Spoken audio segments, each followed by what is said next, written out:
Keçenleri çaknap turgan yultuzum can canan azizem. Dil türünü yurutkan sen, köz nurum tanlap suygen hemmizem.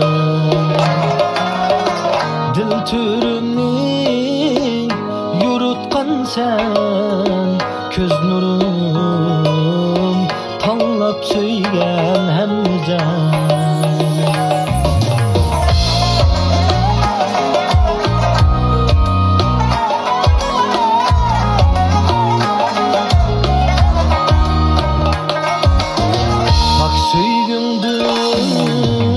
Hayatının mənisi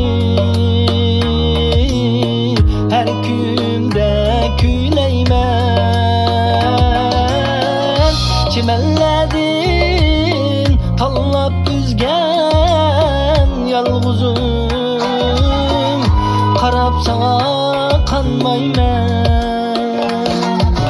Hiç birsiga yar bulmagan könglim, başka birisini söymesmen. Sen faqatla hayatımın mənisi, hergiz senden kanmayman.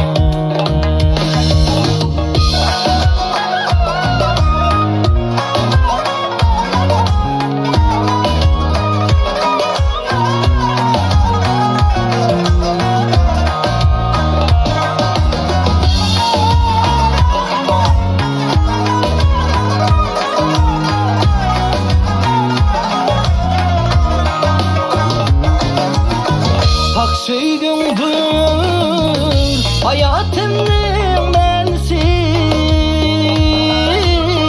her güyümdə küyləymen. Çimenledin tanlap düzgen yalğuzum, qarab sana kanmayman. Hiç birsiga yar bulmagan bu könglimnin, başka birisini söymesmen. Köz parçığım yürükümni